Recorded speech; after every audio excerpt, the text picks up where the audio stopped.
है। मैं तो देखता था जिस समय वो पंडित जी कथा कह रहे थे ना, तो ये सब चित्र मेरे नेत्रों के सामने हो रहे थे महाराज। उस साधु का वेश धर के रावण आया, मेरी मां को सीता जी को हरण करके ले चला। मैंने चित्र देखा, महाराज स्वरूप देखा, और इसलिए मुझे आवेश में जाना पड़ा है लंका की तरफ। लंका की राम जी बोले, देख जब तुझे ऐसा आवेश नहीं आता तो मैं कहां मिलता तुझे, ये भाव नहीं आता तो मैं तुझे कहां मिलता, ये तुझे भाव आया इसलिए मैं मिला हूं। कौन ने कहा? राम जी ने। राम जी ने कहा, ये तू सोताई जैसे और श्रोता कथा सुनते हैं, 8 दिन पूरे हो जाते हैं, 3 घंटे बैठते हैं तो 1.5 घंटे कथा और कुछ देर जो कहा, यदि ऐसी कथा सुनता तो मैं तुझे थोड़ी मिलता। तेने भावावेश में आकर के चित्र ही देख लिया कि आज ही हरण हो रहा है, तो आज तुझे मैं मिल गया। याद रखना, कथा भाव देती है। क्या देती है? भाव। समाधि लगती है महाराज कथा में, श्रोता वक्ता दोनों की समाधि लगे है कथा में।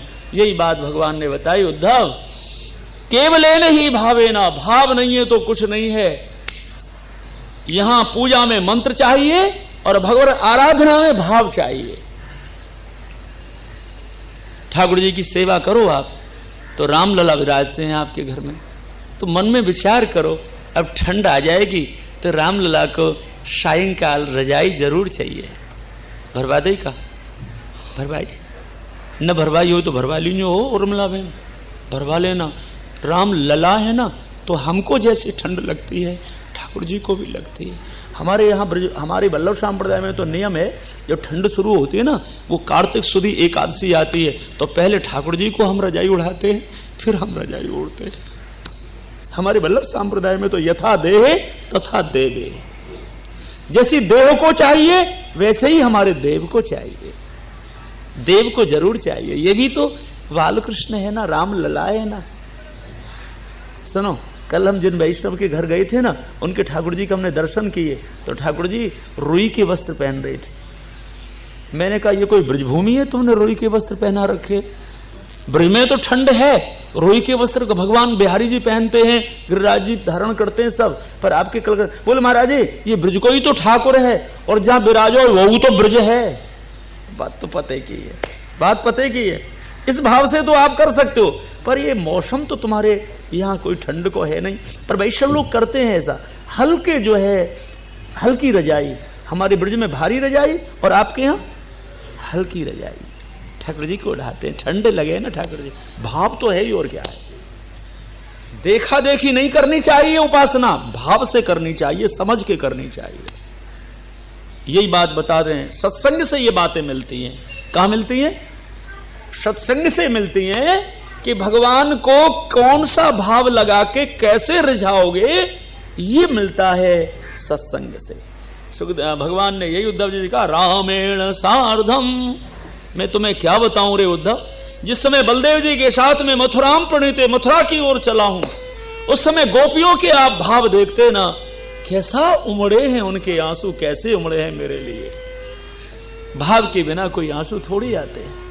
अपने लोग कैसे हो गए तुम्हें बताऊं, गतान गत को लोको न लोको पारिमार्थिक बाल पिंड प्रदाने न गतो में ताम्र भाजन। अपनी स्थिति ऐसी है दुजारी जी।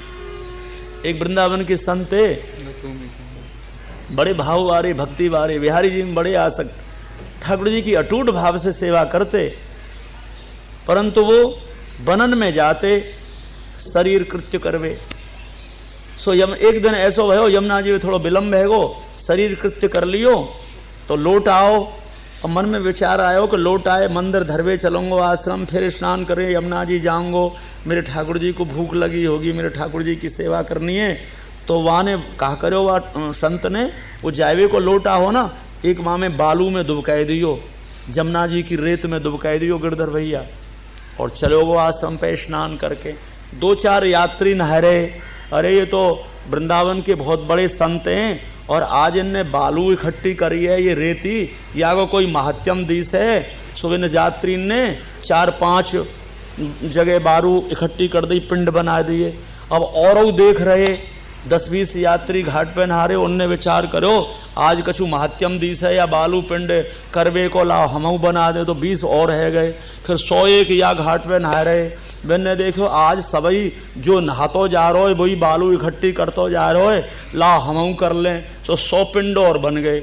अब दिन भर में 1000 पिंड बन गए, काय के? बालू के। अब भी संजा को अपने लोटा देख वे आए लोटा देख लो, वो पिंड में बालू में धोकाया आयो, सो वाने बिन्ने साधु ने आए के देखो तो 1000 पिंड बन रही, माँ बालू इकट्ठी है रही। बाबू जी अब वो साधु के वारे गतान गत को लोको, अरे कछु समझ के पिंड बनाते तो अच्छो रहे, तो मैं तो लोटाए धोकाएगो और मेरी देखा देखी 1000 बालू के पिंड बनाए दी। अब कहाँ देखू कौन कौन से टटोरू, जब तो मेरे तो लोटा उछल हो गए। समझे बाबू जी, ऐसे हम लोग न समझें न सोचें न कुछ देखें और गतानगत को लोको, एक ने बनायो तो सबने बनाए दियो। ऐसी एक और कथा आवे, एक भक्त माता आई बड़ी गरीबनी, वाके घर में ठाकुर जी को दूध पिवावे को चम्मच नहीं, इतनी गरीबी गिरधर भैया को वाके ठाकुर जी को दूध पिवावे तो चम्मच नहीं वाके या।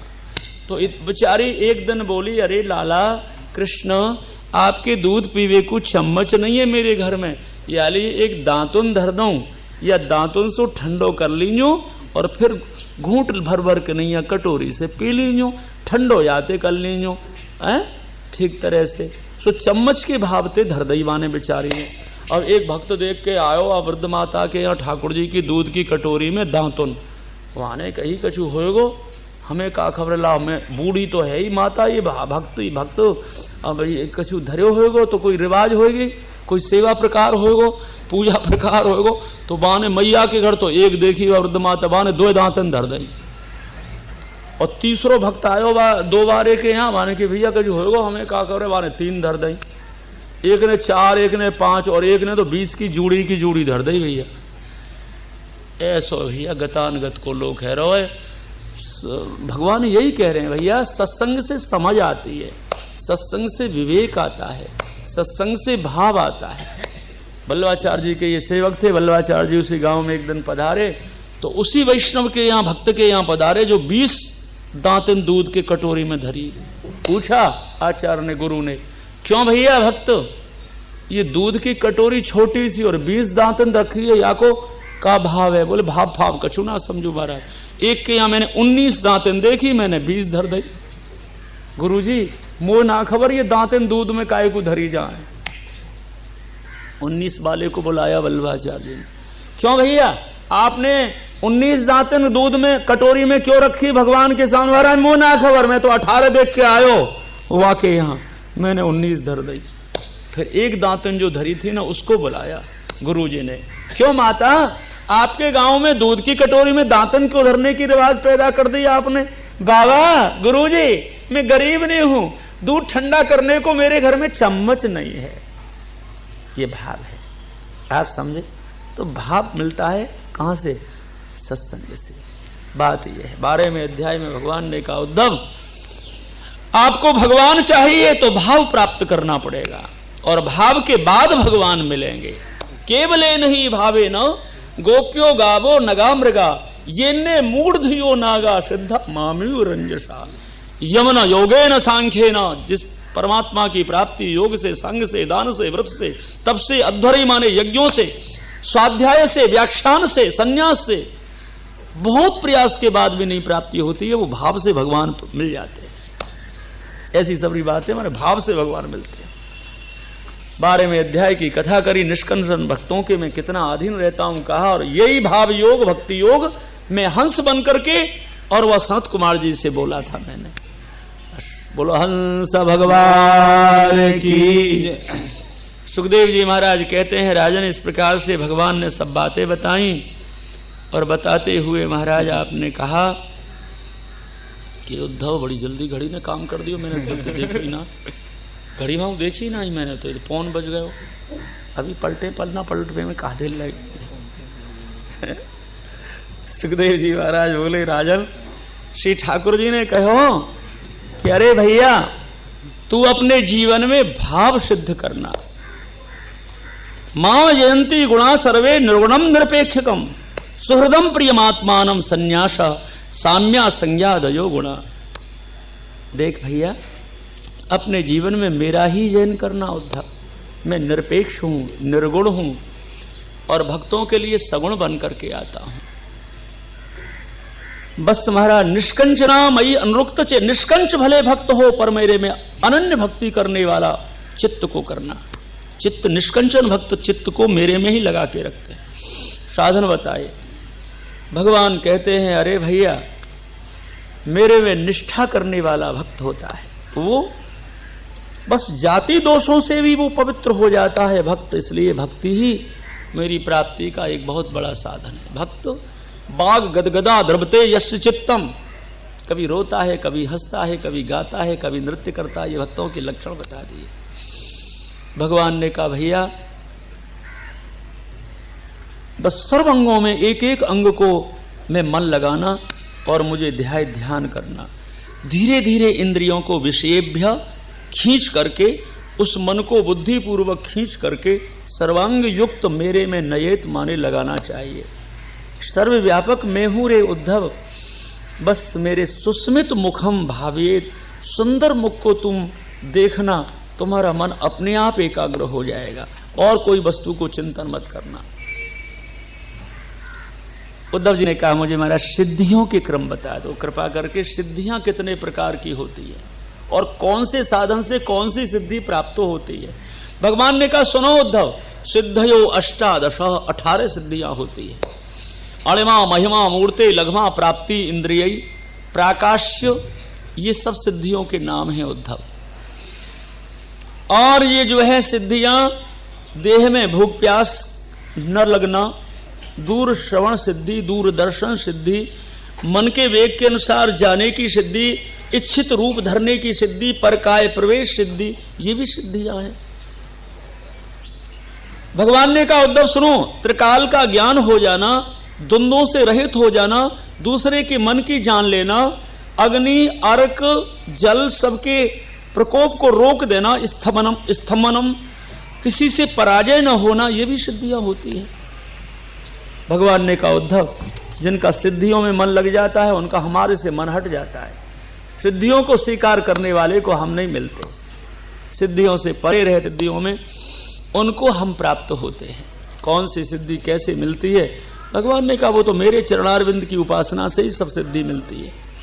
चरण के उपासक उपासना करने वाले को मैं सिद्धि भेजता हूं। जो सिद्धियों में मन नहीं लगाता वो मेरी प्राप्ति करता है, और सिद्धियों में हिड़क जाता है वो सिद्धियों का हो जाता है। फिर भगवान नहीं मिलते। क्यों?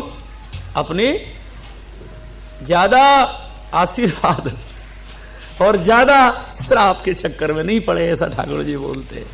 श्राप काऊ को नहीं दे। महाराज मुझे विभूति योग तो कह दो। कृष्ण आप कौन कौन सी जगह विराजते हैं? उद्धव अब विभूति योग तो मैंने अर्जुन को भी गीता में सुनाए, आज तुमको सुना देता हूं। तो विभूति योग की कथा है 16वां अध्याय। भगवान कहते हैं गतिमताम गति में हूं, वशीकरण करने वाले में काल में हूं, गुणों के मध्य में कार्य अहम तत्व में, महतत्व में हूं, तत्वों में, और सूक्ष्म तत्व में, जीव तत्व में हूं। उद्धव वेद के अध्यापकों में ब्रह्मा में हूं, मंत्रों में प्रणव मंत्र हूं, अक्षरों में आकार में हूं, छंदों में गायत्री में हूं, देवताओं में इंद्र मेरा स्वरूप है, वसुओं में हव्यवाट में हूं, आदित्यों में विष्णु में हूं, रुद्रों में नील लोहित, महर्षियों में भृगु में हूं, राजर्षियों में मनु हूं, देवर्षियों में नारद हूं, गायों में कामधेन में हूं, सिद्धों में कपिल में हूं, पक्षियों में गरुण में हूं, प्रजापतियों में दक्ष हूं, पितरियों में अर्यमा में हूं, दैत्यों में प्रहलाद हूं, नक्षत्र आदि में चंद्रमा में हूं, यक्षरक्षों में कुबेर में हूं, और यह हाथियों में ऐरापत हाथी में हूं, जलचरों में वरुण में हूं, प्रकाशमानों में सूर्य मेरा रूप है, मनुष्यों में राजा में हूं, घोड़ों में उच्चश्रवा में हूं, धातुओं में सुवर्ण में हूं, दंड देने वालों में यम मेरा स्वरूप है, सर्पों में वासुकी नाग में हूं, आश्रमों में सन्यास मेरा रूप है, वर्णों में ब्राह्मण में हूं, तीर्थों में गंगा में हूं, सरोवरों में सरसाम समुद्र में हूं, आयुधों में धनुष में हूं, धनुषधारियों में शिव मेरा रूप है, वासस्थान में मेरू पर्वत है, दुर्गों में हिमालय में हूं, वृक्षों में पीपल का वृक्ष में हूं, धान्यों में जौ, धान में जौ है ना, जो ये भगवान कहते हैं मेरी ही विभूति है। यज्ञों में ब्रह्म यज्ञ में हूँ। भैया इस प्रकार से स्त्रियों में माताओं में शत्रुपा नाम की माता में हूँ, पुरुषों में स्वयंभू मनु हूँ, मुनियों में नारायण मेरा नाम है, ब्रह्मचारियों में सनकादि में हूँ। ये सब विभूति योग बताया। अप्सराओं में पूर्व चित्ती हूँ, भूधरों में स्थिरता में हूँ, भूमि में गंध में हूँ, और जल की में रस में हूँ, तेजस्वियों में अग्नि में हूँ, और सूर्य इंदु की सूर्य में प्रभा में हूँ। ये प्रकाश है नहीं, ये ठाकुर जी का ही रूप है। ये विभूति योग सब बता दिया। और विभूति योग बता करके फिर तो महाराज कहा, उद्धव तुम अपने जीवन में सहन करना, जितना सहन करोगे ना उतने ही तुम अच्छे बनोगे। क्या बढ़िया बात बता रहे हैं। सुवर्ण है ना, ये बहुत सहन करता है, और धातुओं में सहन करना नहीं आता, और पिटाई भी ज्यादा नहीं होती।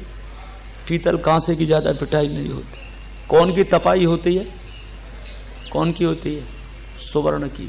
खूब अग्नि में दिया जाता है, खूब पिटाई होती है। और सुवर्ण जब सहन करता है तो क्या बनता है?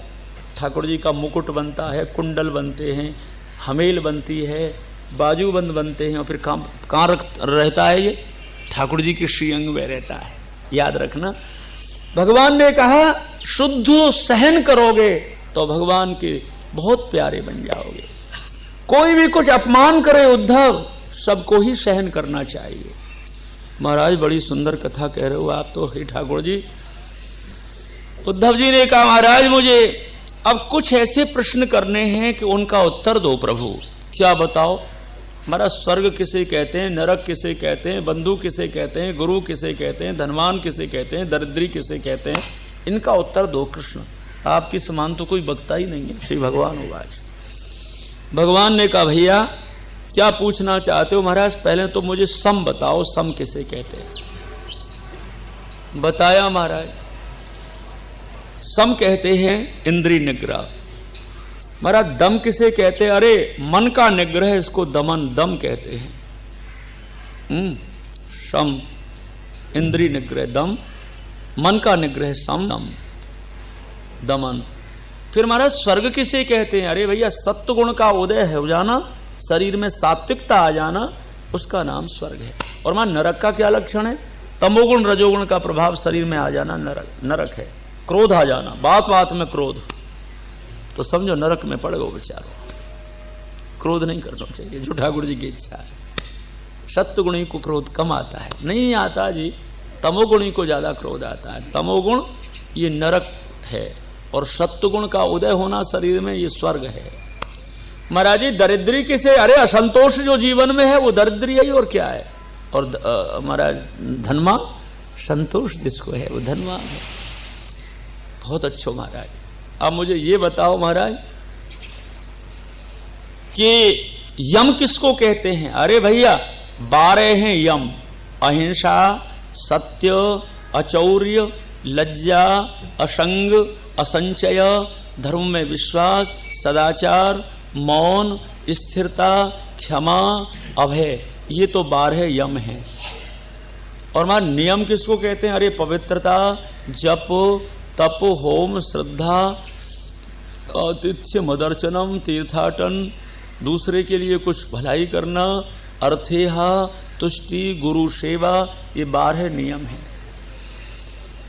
बहुत अच्छा महाराज जी। धैर्य का क्या लक्षण है? अरे जिभ्या उपस्थ के वेग को धारण करना धैर्यम। 8 दिन हो गए उपवास करते करते, और दोपहर को मन में विचार आया आज तो बेसन की पकौड़ी हो जाए तो अच्छी है, तो कूटी की चून की बुरी है का? रोज पकौड़ी है रही है, तो ये लूली बाई कह रही है कि आज बेसन की पकौड़ी दोपहर को। अरे दोपहर को ना संजाब करवा देंगे। अब एक बार एक अन्न ले रहे हैं, 8 दिन हो गए, और व्रते हमारी भंग करावेगी। ऐसा हमारा जिभ्या के वेग को जिसने रोक दिया वही धैर्य है, धैर्यवान है, ऐसा ठाकुर जी कहते हैं। जीव इतनी मारती है महाराज, इतनी मारती है पतन करके जीवात्मा को। बस जीव बिगड़ी तो जीवन बिगड़ गया, समझे? जीव को तो सुधार के रखनी चाहिए। नहीं नहीं नहीं, व्रत चल लो है, एक अन्न खा रहे हैं, क्यों बिगाड़ती है? 8 दिन है, आज को दिन हो रहे, अभी निकलो जाए, फिर खवाएंगे तो को। कौन को? लूली बाई को। बहुत मचलती है। एक हमारे यहाँ कामवन में कथा है रही बाबूजी, कामवन में कथा हो रही थी। तो कामवन में कुछ ऐसे ही प्रेत बाधा थी एक ब्रजवासी के घर में। उस प्रेत बाधा की निवृत्ति के लिए भागवत जी करानी थी। तो ब्रज के पंडित तो उसकी समझ में नहीं आए, तो बनारस से पंडित जी बुलाए। बनारस से, काशी से पंडित जी भागवत बांचने कामवन में आए। यहाँ ब्रज में कामवन सुना होगा आपने? कामवन नहीं सुना? हरे कृष्णा, क्यों ब्रज परिक्रमा नहीं करी है क्या अभी आपने? 84 कोष की परिक्रमा नहीं करी क्या? एक बार करो, बड़ा आनंद आता है। कामवन तो प्रसिद्ध ब्रज की भूमि है। कामवन को वृंदावन कहते हैं। वहाँ विमल कुंड है और बहुत बड़ी वहाँ का महत्व है कामवन का। तो 84 खम्भ हैं, 84 कुंड हैं, भोजन थारी है, व्योमासुर की गुफा है। माने भागवत के अनुसार बहुत बड़ा महत्व है कामवन का। तो कामवन गांव में हो रही थी महाराज कथा। तो बनारस के पंडित जी आए थे। प्रेत बाधा थी किसी ब्राह्मण के घर में। महाराज वो प्रेत जो है बहुत दुख देता था उस ब्रजवासी को। तो पहले दिन की कथा हुई, दूसरे दिन की कथा हुई। अब महात्म्य में आता है कि एक टाइम अन्न खाना चाहिए और वो भी शाम को एक अन्न खाना चाहिए। अब पंडित जी दोपहर के समय विराम करके बाजार में निकले और मां सौंठ पकौड़ी की ढकेल खड़ी थी। पंडित जी की जीभ नहीं रुकी, खा ली। और फिर शाम की कथा करने बैठे तो प्रेत कहता है हटाओ इसको, व्यास गद्दी से बाजार में पकौड़ी खा के आया है। हटा दिया, भगा दिया महाराज। बड़ी शक्ति थी उसमें। फिर कोई ब्रज के ही पंडित ने कथा वांची, तब उसकी मुक्ति हुई थी। हमारे गुरुजी कह रहे थे उसकी मुक्ति हुई जब ब्रज के, माने विधि से नहीं होगी कथा तो मुक्ति नहीं होगी। ऐसी जो कथाएं ऐसी हो जाए भगवत प्रेम के लिए हो, विधि तो विधि होती है। वैद्य डॉक्टर कितना भी पढ़ा लिखा इंग्लैंड रिटर्न होए क्यों विलायत पढ़ के आए हो, कहा करेगो जब मरीज परहेज ही पालन ना करेगो? क्यों जी? मरीज परहेज पालन करेगा तो औषधि लगेगी। ये बहुत बड़ी औषधि है भवरोग की भागवत। पर विधि से ही नहीं सुनोगे और विधि से ही पंडित जी नहीं बांचेंगे तो क्या करेगी वो? बताओ। इसे विधि पहले चाहिए। और यही बात हमारे ठाकुर जी बता रहे हैं, उद्धव जीव के वेग को धारण करना ही श्रोता और वक्ता को 8 दिन का एक बहुत बड़ा अनुष्ठान होता है महाराज। वही भगवान को भोग धर के फल दूध ले ले और शाम को एक अन्न खावे। 8 दिन विधि से सुने तो अवश्य शुद्धि होती है और ईप्सित वस्तु मन में जो बेचारा होता है वही पूरा होता है। फिर भगवान ने कहा, अरे भैया, उद्धव जी ने कहा महाराज जी दुख की परिभाषा बताओ। अरे सुखों की चाहना को त्याग करना, वो सुख की चाहना करना दुख है।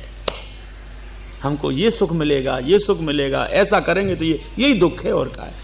विहाय कामान सर्वान पुमान चरती निष्प्रहा निर्ममा निरहंकार सुशांत मदगच्छति, है ना?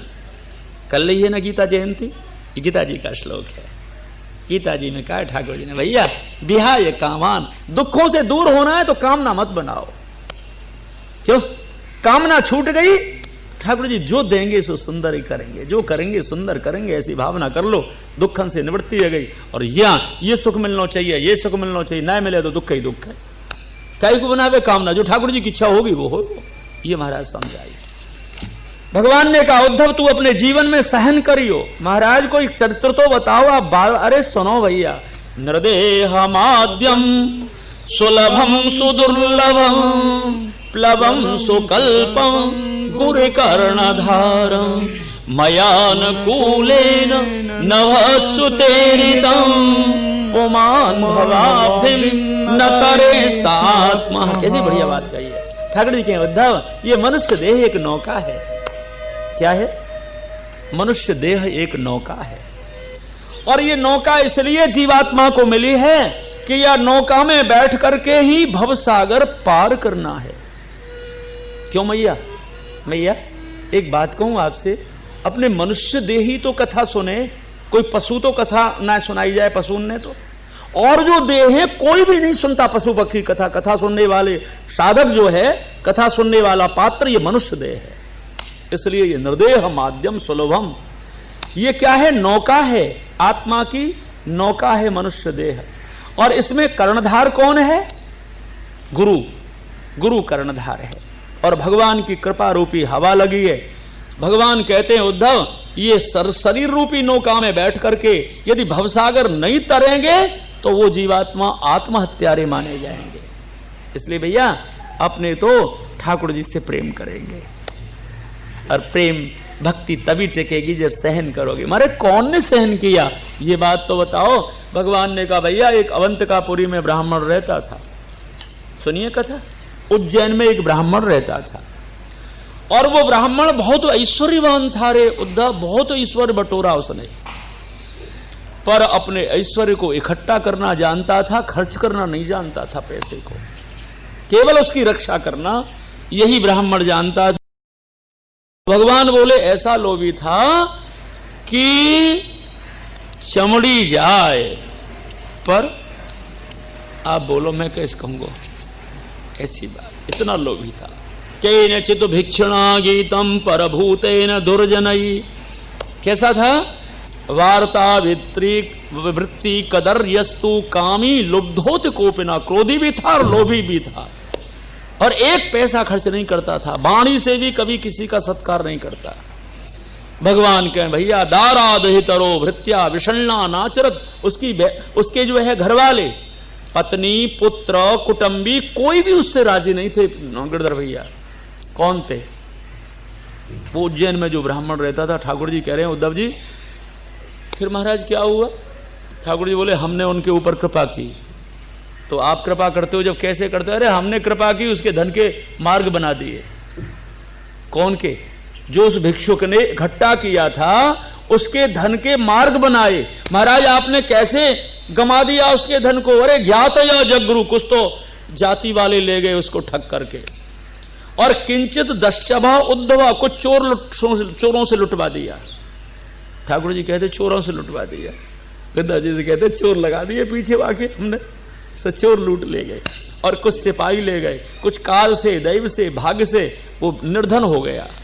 सएवं द्रवणे नष्टे धर्म काम विवर्जितो, जब कुछ भी धन उसके पास नहीं रहो तो सब लोगों ने उनकी उपेक्षा कर दी, स्वजनों ने, घर वालों ने, सब ने ठुदकार दिया उसको। कौन को? उस ब्राह्मण को। फिर क्या हुआ महाराज? अरे उद्धव जी फिर वो साधु हो गया। सबसे सरल काम है महाराज, है ना? कछु नहीं करना पड़ेगा भैया, साधु बनने में क्या करना पड़ेगा? कछु नहीं करना पड़ेगा। ने एक वस्त्र बदल भी की दे रहे और कहा इन्हें न पैर करके भगवा पहन लो। तुलसीदास जी ने बड़ी बढ़िया बात करी, जहां नहीं बोलेंगे, अपने नहीं बोलेंगे, तुलसीदास जी भले बोले। याद है ना तुमको वो चौपाई, नार मुई नहीं बोलेंगे, अपने नहीं बोलेंगे। भागवत जी की कथा है रही, अपने काय को बोलेंगे ऐसी चौपाई, ना बोले। छोड़ो ही है, बड़ो सरल से सरल वेश है, बस सरल से सरल वेश। भगवान कहते हैं उद्धव जी वो साधु हो गया, पर सच्चा साधु हुआ, झूठा नहीं, पाखंडी नहीं, वेशधारी नहीं, बस परमात्मा को प्राप्ति करने को उद्धव वो साधु हो गया, सहनशील हो गया। क्षिप्रा नदी के किनारे बैठा रहता है, उज्जैन के नागरिक उनको बहुत बड़ा अपमान करते हैं, वो सहन करता है, क्योंकि उसके जीवन में सच्चा साधु बना था, सच्चा साधु बना था। केचित् त्रिवेणुम जग्रहु एके पात्रम कमंडलम पीठम चैकैक्य सूत्रं च, कोई तो उसकी बस महाराज वस्त्र को खींचता है, कोई उसके दंड को खींचता, माला झोरी को खींचता है, कोई इसकी माधुकरी जो मांगते हैं ना, रोटी मांगते हैं वो झोली, उसको खींचता है, पर वो कुछ नहीं बोलता है। क्षिप्रा नदी के किनारे आता है और मन में विचार आता है, अरे ये उज्जैन के लोग जो मेरा अपमान करते हैं वो मुझे थोड़ी दुख देते हैं। तो वो एक बड़ा वैराग्य शतक लगता है वो ब्राह्मण, ठाकुर जी बोलते हैं वो ब्राह्मण वैराग्य शतक लगता है कि नायम जनों में सुख दुख हेतु न देवतात्मा गृह कर्म काला मनः परम कारण मामुनन्ति संसारे चक्रम परवर्तयेत यतः।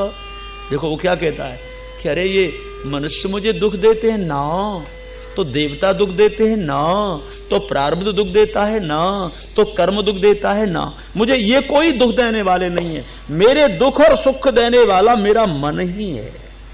कौन है? मन एव मनुष्याणाम कारणम बंध मोक्षयो। कहा भी है मन ही माने तो दुख है और मन न माने तो दुख है क्या? मन माने तो दुख है, मन नहीं माने तो दुख नहीं है। याद रखना, मन माने की बात है और क्या है। आपका मन कहे हाँ मैं दुखी हूं और आप मन को स्वस्थ बना रहे, काहे को दुख है? अभी निकल जाएगा। ठाकुर जी से नेक चिंतन कर लो, दुख भोग सब निकल जाएंगे। बड़े बड़े दुखी भी कहते मारे हमको कुछ दुख नहीं है।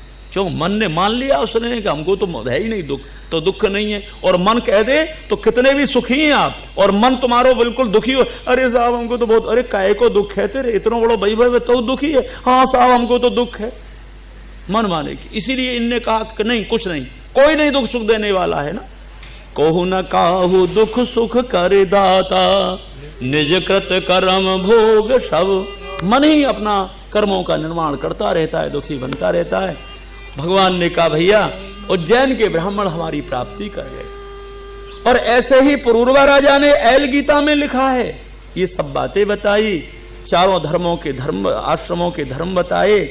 और फिर तो 27वें अध्याय में श्री भगवान ने उद्धव जी से कहा, उद्धव ये सुंदर पूजा क्रम है, इस पूजा क्रम को तुम 8 भगवान के स्वरूप होते हैं, मनोमयी विग्रह होता है, धातु का विग्रह होता है, चित्रलिखित विग्रह होता है, किसी एक विग्रह को निश्चय करके ठाकुर जी की इस विधि से पूजा करना। फिर ध्यान योग बताया। और फिर बताने के बाद बस किसी के भी दोष चिंतन मत करो उद्धव। अन्यस्य दोष, दूसरे के दोष चिंतन करने से शीघ्र ही अपने मार्ग से भ्रष्ट हो जाओगे।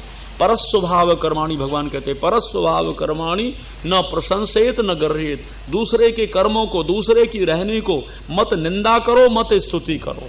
परस्वभाव कर्माणि न प्रशंसेत न गर्हेत। या दूसरे के ही गुणों को यदि चिंतन करते रहोगे तो फिर आप अपने लक्ष्य से गिर जाओगे। सासु भ्रष्यते स्वार्थात्, अपने स्वार्थ से, अपने लक्ष्य से भ्रष्ट हो जाओगे। इसलिए भक्त लोग किसी का चिंतन नहीं करते हैं, भगवान का चिंतन करते हैं। सब बातें बताई। फिर भगवान ने बड़ी सुंदर बात बताई, देख उद्धव सर्वात्म भाव सिद्ध करना, और सर्वात्म भाव सिद्ध करके नीचे से नीचे और बड़े से बड़े पदार्थ में मेरा ही दर्शन करना, इसको सर्वात्म भाव कहते हैं। सब में भगवान को देखना। और ये बात बताने के बाद में नाम निष्ठा बताई। और नाम निष्ठा बताने के बाद में फिर उद्धव जी से कहा, उद्धव अब तुमको बद्रिकाश्रम जाना है, ये मेरी पावड़ी है, और वहाँ पावड़ियों का चिंतन करना, पूजा करना। घड़ामू दे दी भगवान ने। और भगवान सब यादवों को भेजी दिए।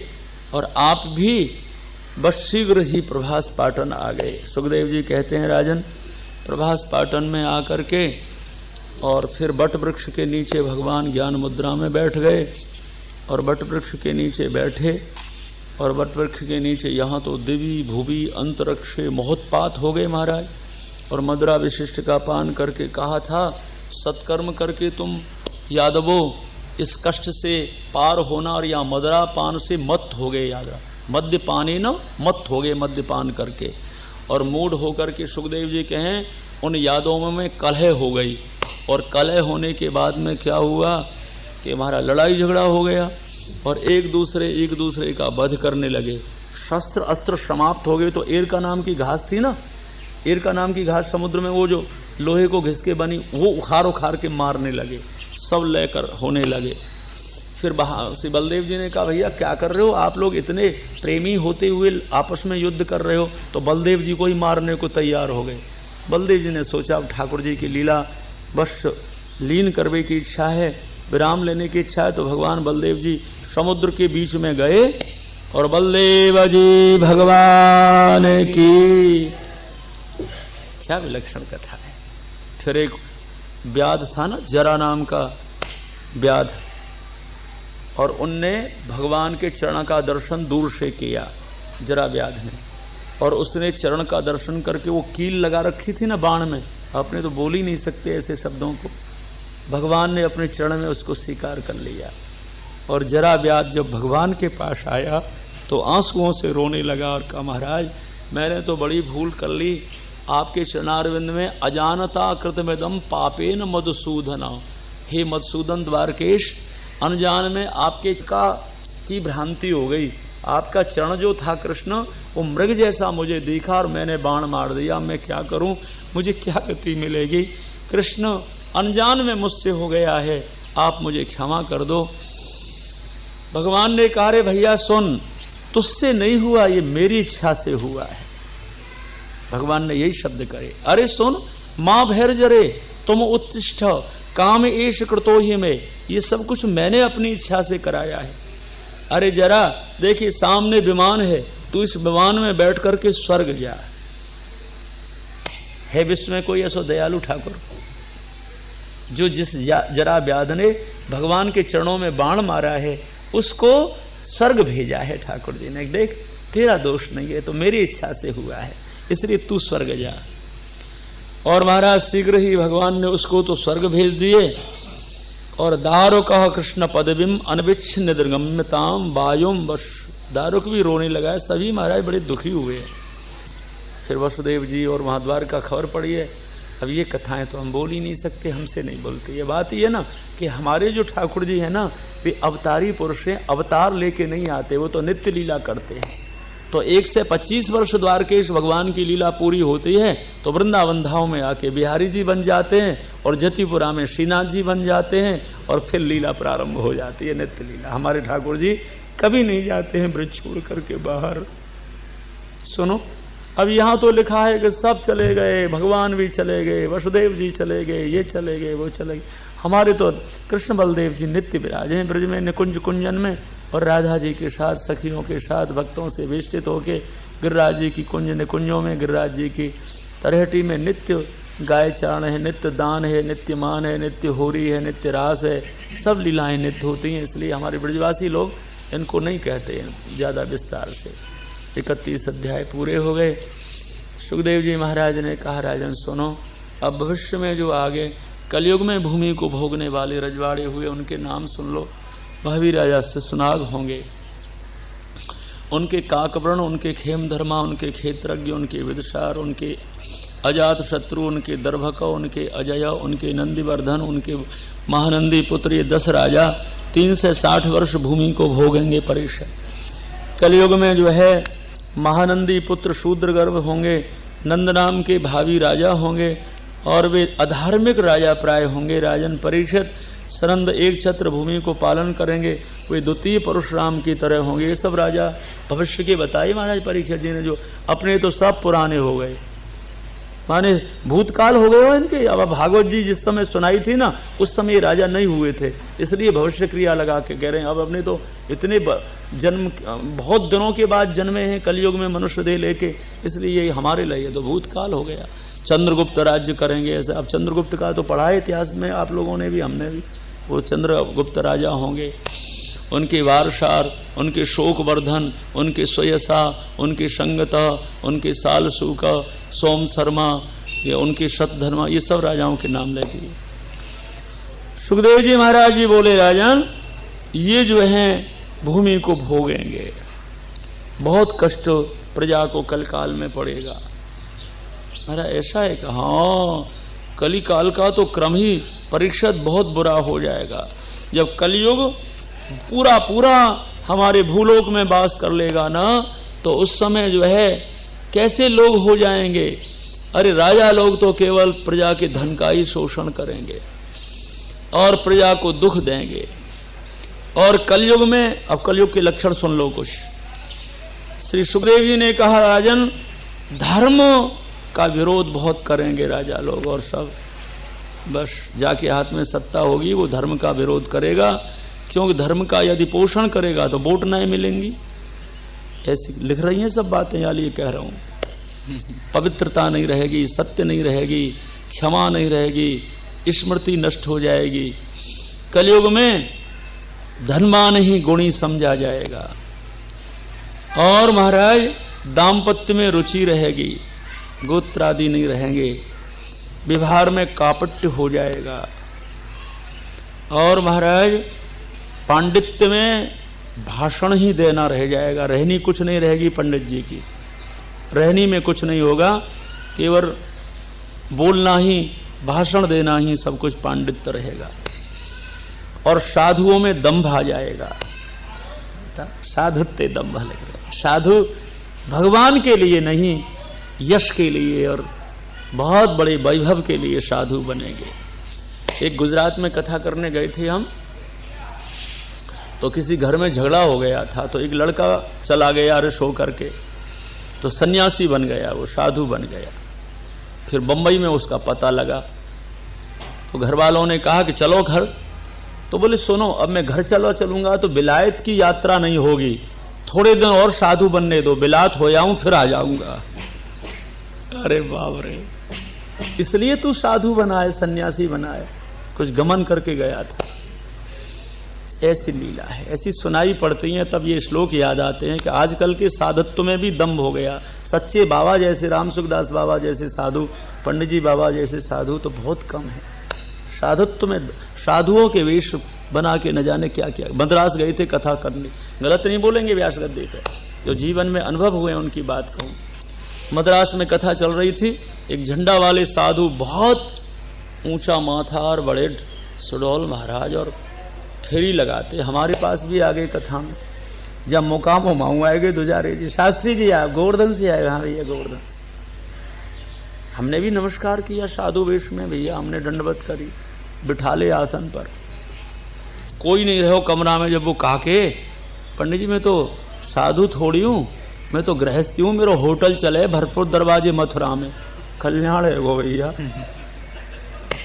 तो मैंने कही तुम झंडा वाले साधु का, महाराज मुझे पैसा इकट्ठा करना है यज्ञ के मूल्य से, इसलिए साधु बनाऊं। अरे बाप रे, ठाकुर जी कितने नाराज हो जाएंगे, ठाकुर जी से भी भय नहीं लगे तुमको। पुजारी जी गलत नहीं बोल रहा हूं, ऐसी है यही बात तो ठाकुर जी कह रहे, ये सुखदेव जी कह रहे हैं, साधुत्व में कलयुग में दम्भ आ जाएगा, स्वीकार ही विवाह हो जाएगा महाराज, स्वीकार विवाह हो जाएगा। माला पहरी और फोटो खींचे और रील बनी, पंडितन की जरूरत नहीं पड़ेगी। लिखा है इसमें, कहाँ पड़ती है क्या? आप लोग जो प्राचीन घर हैं ना, संस्कारी सनातन धर्मी, उनके यहाँ भले पंडित आमे, नहीं तो हमने बंबई में एक ब्याह में गए, 2 घंटा में कोई होटल लियो मैंने, वैष्णव ने हमको भी बुला लिए, बेचारे ने बहुत संबंधो, शास्त्री जी आप जरूर आओ हमारी बेटा के ब्याह में। अच्छा भैया, समुद्र के वो तो होटल फोटल को नाम ना है, बड़ो तगड़ो भैया, बड़ो वैभव में।